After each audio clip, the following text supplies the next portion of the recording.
Welcome to the Wingman Show. My name is Drew Brown, and my wingman, my man, the number one guy I know, Dr. Paul Thompson.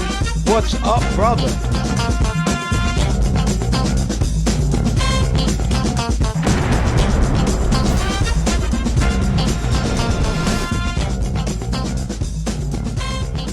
Welcome to the Wingman Show, where we're floating like butterflies and stinging like bees. Rumble, you two badass jet pilots, rumble. Welcome to the Wingman Show. My name is Commander Drew Brown. My wingman, my friend, my main man is Dr. Paul Thompson. How are you, Brother Paul? Hello, Commander Drew. It's good to see you. I haven't seen you for a while. Looks like you've been away. Hope you've had a good time. I had a very interesting time that I'd love to tell you about. But first, let's just start off with our quote, because I love giving a good quote. Education is the key to unlock the golden door of freedom. That's by George Washington Carver. Once again, education is the key to unlock the golden door of freedom. And you and I really believe in this statement here. I mean, you and I push education. I've been pushing education from the very beginning. The reason I have everything I have is because I went to school, I got a college degree, and then I was able to pick whatever I wanted to be in life. What do you think, Paul? Yeah, absolutely. You're right. That's the beginning, but it doesn't have to stop there. Education is the key to unlock the golden door of freedom. You could add a word to that and it would still work. You could say continuing education is the key to unlock the golden door of freedom because knowledge increases. There's more out. You can't just do it one time and be done. So we all have to continue. I know recently, I think you got a new computer, right? I just got a brand new Apple MacBook Pro. Yeah, I was gonna say it's great, great you got in it, but there's gonna be, without even looking at it, there's new stuff you gotta learn on it to get the most out of it.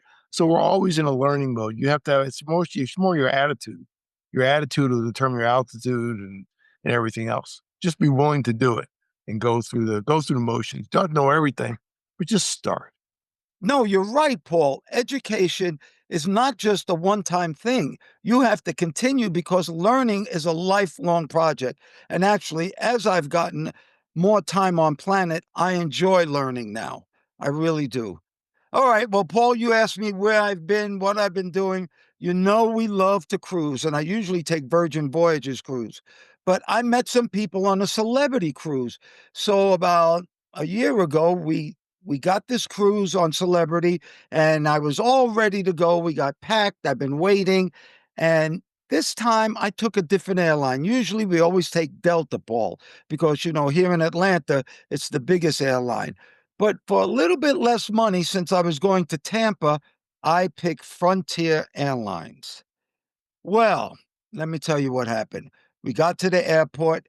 I got to the front of the line. They looked at my bag. They said, "Did you pay for this bag?" I said, "No." Get over there. And I didn't like the attendant's attitude very much, but she told me, "Go over there and pay for my bag." So I went and did that. $100 a piece, Paul. Can you believe that? Oh, can I ask a quick question? Now, this is a carry-on bag or a check bag? Carry on. Carry on. You're allowed a purse and no carry-ons. So they wanted $100 a bag for Katrina's and mine bag. Ridiculous. All right. Okay. So that's why it's a cheap airline. See, it's cheap, but you got to pay for seats, you got to pay for bags, you got to pay for everything. And I even bought some fancy upfront seats. They're not that fancy, but they give you the seat in the middle is not taken. So I had to pay extra for that. Anyway, we get on the plane. We're still excited about going to Tampa to pick up this cruise. Well, as I'm putting my bag up, I noticed that Katrina's bag won't fit in the overhead unless I move somebody's bag a little bit to the right. I proceeded to do that. And all of a sudden, I hear the flight attendant say, "Hey, get your hands off that bag." Very rude, actually. And I was like, "Oh, I'm sorry. Would you want somebody touching your bag?" I said, "Well, if would help them actually get more luggage on, sure, it doesn't matter." "Well, don't you touch that bag." You should be ashamed of yourself. And on and on and on, Paul. I've already stopped touching the bag. I already did everything I had to, and she wouldn't stop talking. Well, you know where my wife comes from? She comes from Memphis, and she just had about enough of this little ghetto attitude. And I'm sorry to say that, but that's what it was. So my wife said, "Excuse me, you don't have to continue to lecture us on that. We understand." She said, "I am not talking to you." My wife said very calmly, "If you're talking to my husband, we're married. So if you're talking to him, you're talking to me." And she said, "Oh, yeah, you think that's real? Well, guess what? You're off the plane." Dr. Paul Thompson, she kicked us off the plane. Kicked you off the plane. Now you sound like you were a couple of gangbangers creating a disturbance on board a an airplane, but that's not the story you're giving here. No, there's no TikTok video on this. That nothing happened. It's not a reality show, but they weren't taping or anything like that. No, nobody raised their voice. There was no curse words. Okay. Everything I just told you is what happened. Well, we sat there still because the captain came out. I went up to the captain. I said, "Captain, I'm sorry we had a little problem here, but I've been in this business 33 years. I just retired from FedEx." He was like, "Oh, wow, cool." And we just started talking. And I explained to him what happened. He said, "Well, let me talk to her." So he takes her out and they talk in the passageway and they come back and he said, "I'm sorry, you got to get off the plane." I said, "What?" He said, "Sir, believe me, I got to fly with this woman all week and I can't handle her attitude." And I was like, "But you're the captain. Tell her what you want to do with your airplane." Anyway, back and forth, back and forth, back and forth. They came and they got us and they kicked us off the plane, Paul. I've never been so humiliated or so weirded out in my life over nothing, Paul. This flight attendant was ghetto, and I'm sorry to say it, but I am saying it. Now, I want to make this very clear. I'm not talking bad about Frontier Airlines, the actual airline. I'm talking bad about their hiring practices because this woman in no way should have been able to deal with the public, Paul. Well, I'm sorry you had that experience. Now, you paid $200 to even be in that position. Did you get your money back? Well, well, let me just tell you, let me keep going what happened. We got off the plane. Katrina and I are kind of freaked out, but we run to another plane that's leaving, and it's a Delta plane in another concourse. We run, run, run, run. We finally get there. There's nobody online. We said, "Can I buy tickets?" And I was just going to pay whatever it took to get to Tampa because I have a celebrity cruise that will be leaving and it was time critical. She said it's sold out. Well, Hmm. guess what? We're screwed. So we couldn't make our celebrity flight.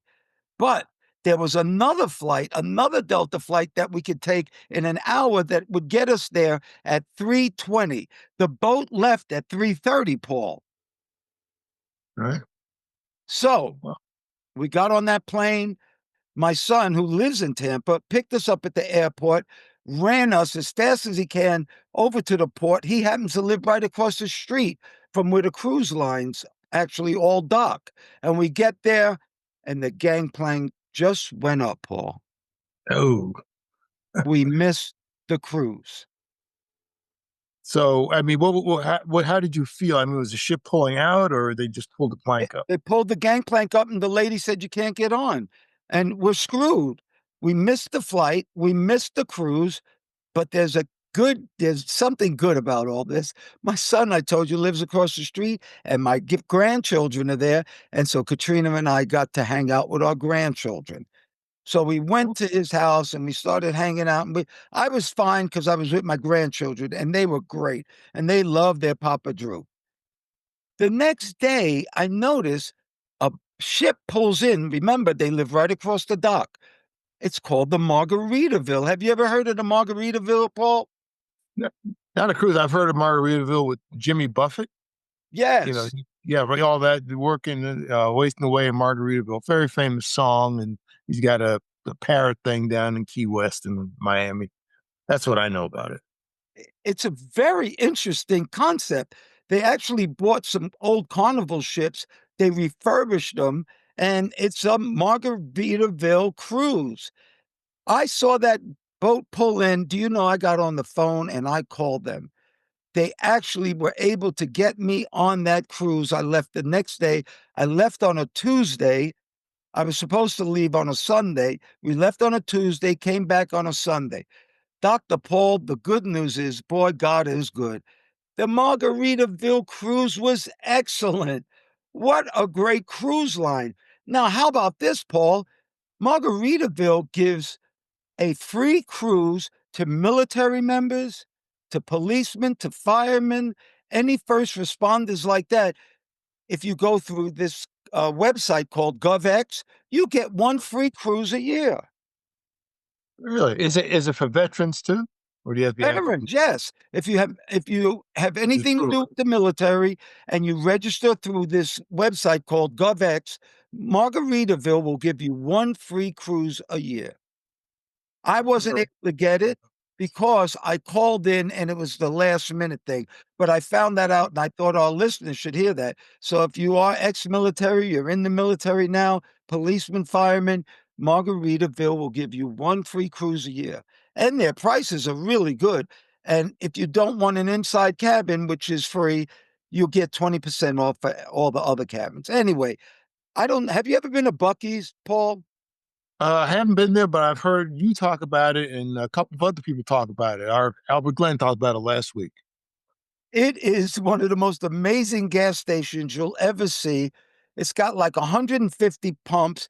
When you walk into Bucky's, it's like a department store. It is incredible. And it's just middle American people going to this. They have the best pastrami in the world. No, I'm sorry. They have the best brisket in the world. So, anyway, this ship was just like Bucky's, but everybody had a drink because it was the Margaritaville. Katrina and I had the greatest time in the world. And see something negative like that happened to us. I just stayed positive and we had a great cruise. Now, you asked me if I got my money back. Well, I will tell you, I'm an American Express Platinum member. I called American Express and I say, deny all those charges with Frontier Airline. That's the first thing I did. I am still waiting to see if Celebrity will give me my give me credit and let me cruise again with them because I paid for that cruise. But I guess what I'm telling you, I made a negative into a positive, and I've learned from the past, don't fly on Frontier anymore. Okay. I say, I used to take Frontier, never had a problem, but I was always going from Atlanta to Denver. Maybe about back and forth, maybe 6, 8 times. Nothing. It was no issues. No issues. I'm wondering, I'm just thinking crazy now. You might be a conspiracy against the Wingman show? Because about a month ago, I was I was in an Air Force base with my hands raised in the air, uh, following the instructions of security police who had alerted on me. And now a month later, you've got a problem with the airplane, someone on the airplane, and you get kicked off.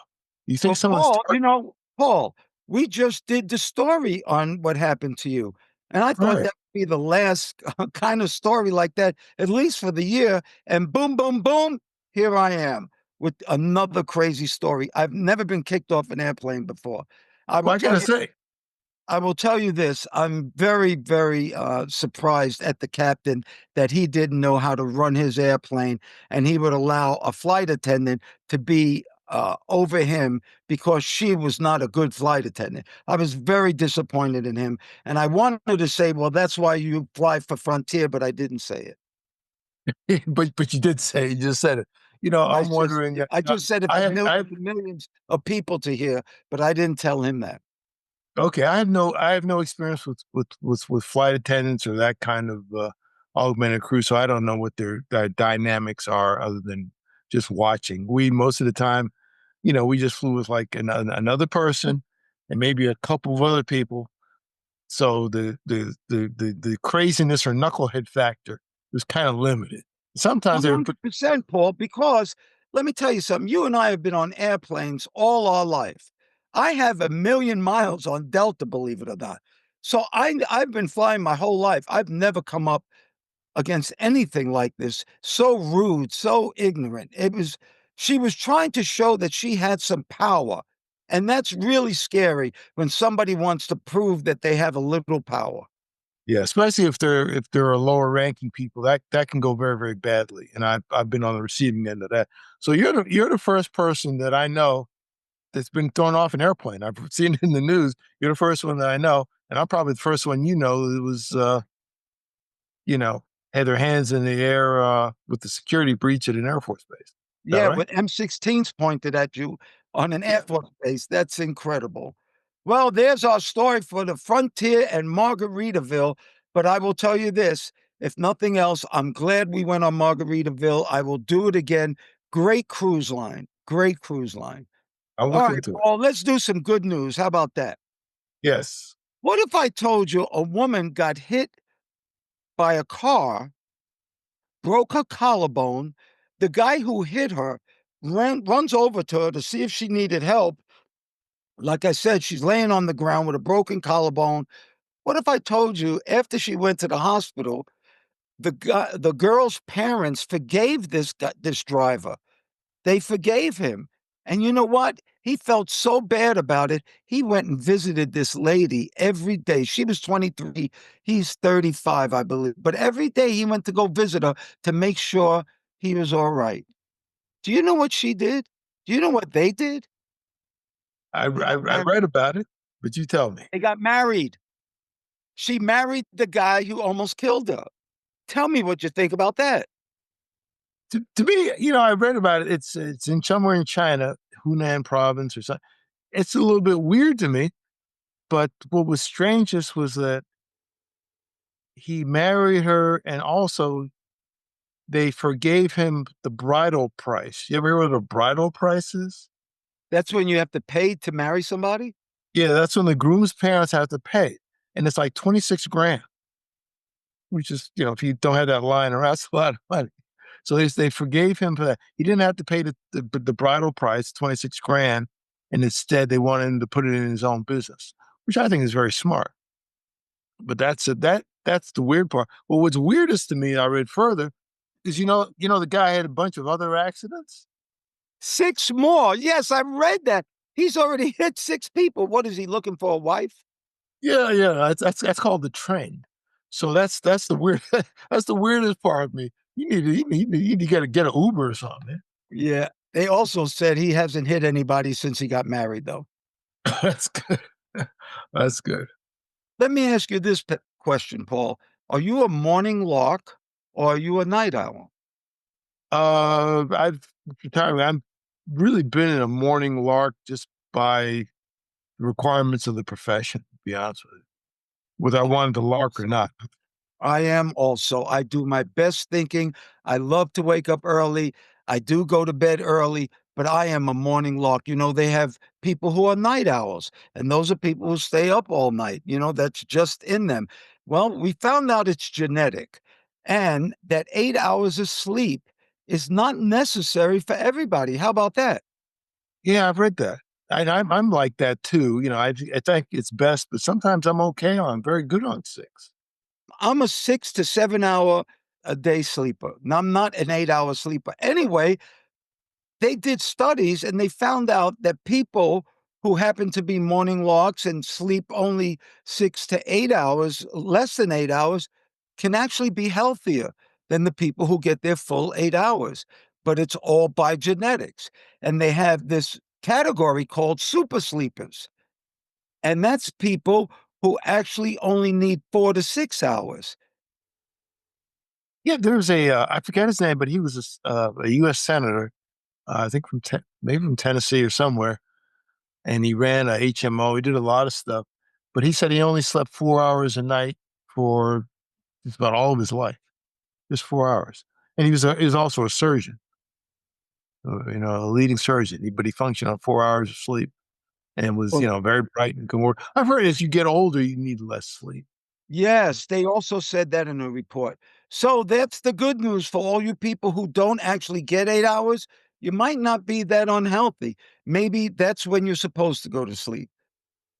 All right, Paul, check out those badass jets we got behind us. This must be A6 week. You have a beautiful A6 Intruder Grumman plane that I flew, and behind me, I'm coming off the USS Nimitz in an A6. Tell me about them A6s since you flew A7s. Yeah, well, I saw that picture. I thought it's colorful. I like the way it looked. It looked, that dark tail was it's a Marine Corps squadron, and they don't fly them anymore. That was, they're in F-18s too, and even that electronic model, the ones that do the jamming, they've got the growlers. But the A6 was a good medium attack airplane and a pretty good jamming platform too for the electronic countermeasure version. And we could also tank. We could also put tanks under our wings and give gas to other people. But let me tell you about this A6. We can carry 28 500-pound bombs. No other airplane on an aircraft carrier can do that. And if you take off our doors, you can give us 3,500-pound bombs. And so I always said the only reason they made aircraft carriers was for attack. We don't make aircraft carriers to have fighters on there to protect themselves. So the only reason they make an aircraft carrier is for the A6 and A7s. How about that, Paul? Yeah, at least they used to, but they're long gone now. They're long gone. Thank you, everybody out there, for watching us on YouTube. Thank you for listening to us on Apple Podcasts, watching our Instagram or TikTok shorts. Thank you so much for all the support that you have given us. We truly appreciate it. We have a newsletter. Our newsletter is at wingmanshow.com. That's wingmanshow.com. And that newsletter this week is going to be how to pick a great cruise for you. Maybe pick the Margaritaville. Get that newsletter. You'll get a lot of information because certain cruises are for certain people. And you also, on that website, we have something called the frequent flow line. And that's where somebody can write Dr. Paul and myself and ask us any question they like. Well, I got one for you. This one is, oh, wow, St. Croix, U.S. Virgin Islands. We lived on St. Thomas for 10 years, so I'm very familiar with this. Okay, a guy 39 years old from St. Croix, USVI. He says, my doctor says I'm obese. I always thought of myself as big boned and heavy, like Heavy D, in parentheses, smile. But the doctor says my health will be severely affected. I have been juggling the idea of being a vegetarian. You guys always talk about health. What do you think about being a vegetarian? Love the show. Bless you guys. Paul, you want to take that? Sure. Thank you for loving the show. We appreciate any good comments and good vibes that come our way.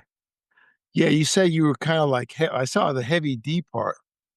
You're 39 years old. Realize that we are both decades older than you are and probably in, relatively good shape. Heavy D that you talk about, remember now, he died at the age of 44. That's just a little bit older than you. And I think he weighed about 350 pounds or 340 pounds. I don't know how tall he was, but if your doctor is saying you're obese, you probably are obese. One time a doctor told me I was over fat and I was a few pounds overweight. This like 30 years ago. But if you're already obese, do something about it. Being a vegetarian, I guess that helps. But it sounds like it's not about just changing the food. You got to change your habits. How did you get obese? Are you moving at all? The vegetarian, okay, that's fine. Yeah, okay, let's just say, yeah, be a vegetarian. That's cool. You probably need to work into that. You need to look at your food choices. You're 39 years old. To me, you're still young. You're still a young man to me. You should be moving. You should be able to outperform me easily in anything athletic. I bet that's probably not the case, and that's bad. So really look at start to cut down, get yourself lighter, start moving, do something. Don't do anything that's going to mess you up. I don't want to go on too long. I'd say start moving and cut back on your food for, eat 10 times a day, 3 times a day, maybe. You probably eat more than that. Get it down to 3, then get it down to 2 and try 1. Make that a goal. That's my initial response. That's very good, Paul. And I'll tell you something. I just read something this morning. You can actually be a vegetarian and be less healthy than somebody who's eating meat because of the choices that you put into your body. being a vegetarian is good if you eat beans and greens and things that are good for you. But if you're a vegetarian and you still eat shit, you will still look like you do. Believe it or not, the way to lose weight is eat right, exercise, and drink a lot of water. All three of those conditions are very important for you. Eat right. I'll tell you how to lose weight if you want to. Stop eating sugar today. Every week, do something different. Stop eating sugar today. Next week, no more, well, no more sodas, period, diet or any other kind. And then move on to carbs. Stay away from white flour. Stay away from fried foods. You can do this. Don't start exercising so hard the first day that you don't want to do it anymore. You have to change your lifestyle. It's not about changing tomorrow and working out and eating right tomorrow. It's about a continual life change that you have to have. Eat right, exercise, and drink a lot of water. And I think that should help you. And you know what that'll bring me to? That will bring me to a Wingman P.S.A. From the 11 Facts in Life on the number fact 6, envy, jealousy. The grass is greener on the other side because it's fake. Envy, jealousy. The grass is greener on the other side because it's fake. Paul, that's one of the good ones right there. People always want something that somebody else has. Well, you need to start wanting what you have. You know, when you're envious of somebody, to me, it's like slapping God in the face, telling him he didn't give you what you're supposed to have. I think that envy and jealousy, and believe me, it causes all kind of trouble because it goes back to that first one, which is ego. But the grass is not always greener on the other side. And if it is, it's probably fake. What do you think, Paul? I agree. And one of the things you got to watch out for is social media, Instagram and the Facebook and all that other stuff. Don't just go by that. A lot of times, people, I think they're faking a lot. You know, everybody is a beautiful and a star and all this other stuff. Don't fall for that. Don't bathe yourself into it. Very good answer. All right. One really quick thing. This is called the gouge. And the gouge in the Navy is shit you need to know, but sometimes people don't tell you. Well, what about this law? All 50 states now have introduced a right to repair legislation. Right to repair. And let me actually just read to you what this actually means. In broad terms, all of these bills would generally guarantee a consumer's right to access replacement parts for devices and machines, repair manuals, and other relevant documents for expensive products, diagnostic data from original manufacturers, and even in some cases, such as automobiles, appropriate tools necessary for maintenance.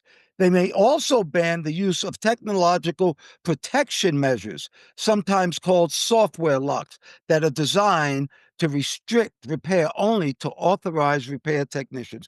Paul, I'll never forget they said a Rolls Royce used to have a sealed engine. If something happened to it, you could not get into the engine to fix.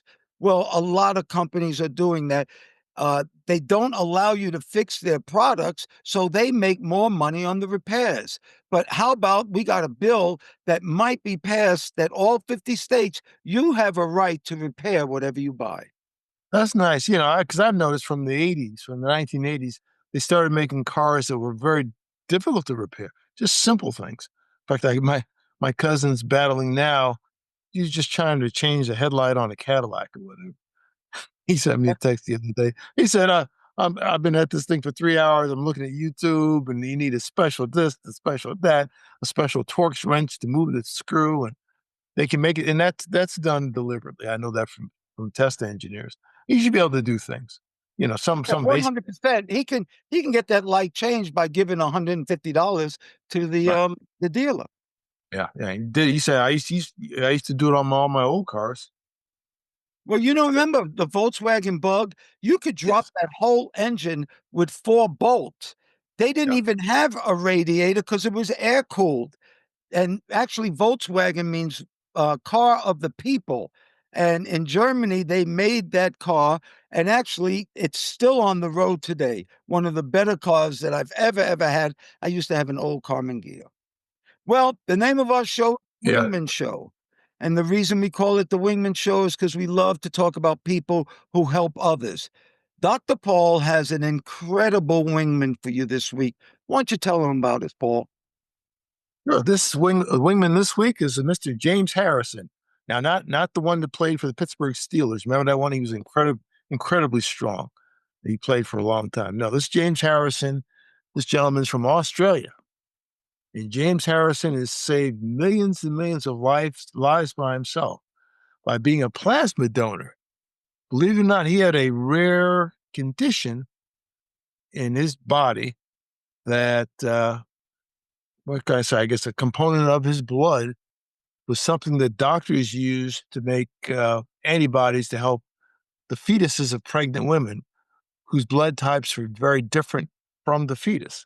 And there's a risk of disease complications and even death when they ran into these cases where the plasma of the mother, the blood of the mother, blood type of the mother was different than the blood type of the fetus. And by using James Harrison's plasma, they were able to make a medicine that would counteract any negative effects if that ever flared up. So in Australia, it's got 27 million people, but there are only like 200 regular blood donors. And it's estimated that James Harrison potentially saved the lives of 2.5 million babies. Wow. And families, 2.5 million. And he donated blood apparently every 2 weeks from the year 1984 until 2018. That's a long time. Every 2 weeks, even if he was on vacation in Australia. I guess he never left Australia. He died recently at the age of 88, but his memory will go on forever. You know what's funny about that, Paul? This all came because he had an uh, big chest operation when he was 14 years old. And that's when they found out that he had this antibody called anti D. That's the antibody that he actually had. And you're right. He saved 2.5 million children. Incredible. Great wingman. Great story, Paul. Everybody out there that can hear my voice or see me, whatever you think is important, whatever you think is beautiful, and especially whatever makes you happy, may you have that today and forever. I pray for peace. I pray for peace too, and it's good to see you again, Commander Drew. Glad you had a good vacation. We appreciate all those who like, share, and push on our message. Get out good things to people. People are very stressed these days. Use good information. Don't get too wrapped up in the hype. If you like what you see, please give us a thumbs up, especially if you're watching on YouTube. It helps the algorithm to spread the message out. And subscribe. Become a subscriber. Most of you don't subscribe, but if you do subscribe, you get a notification, a bell icon when we put up a new episode. Thank you very much. Thank you once again, Dr. Paul Thompson, my friend. Thank you for your love, your time, and that's something that we won't ever get back. I want to thank all the listeners, too. Thank you so much for doing the show, Dr. Paul. We're jamming. Well, thank you, Mr. Drew, for inviting me on. Always good to talk to you. And ladies and gentlemen, please remember to like, share, and subscribe to this podcast or any of the podcasts. If you're looking at YouTube, they say smash the like button. Don't smash it. Just press it gently and use as a link to all your friends. You can also look at us on our website, wingmenshow.com, WINGMEN show, SHOW.com, altogether, wingmenshow.com. And we hope to see you in the future. Thanks again, Mr. Drew. Oh, you're welcome. And we're still floating like butterflies and stinging like bees. Rumble, you badass jet pilots, rumble. May there be peace on earth and goodwill towards all men and women.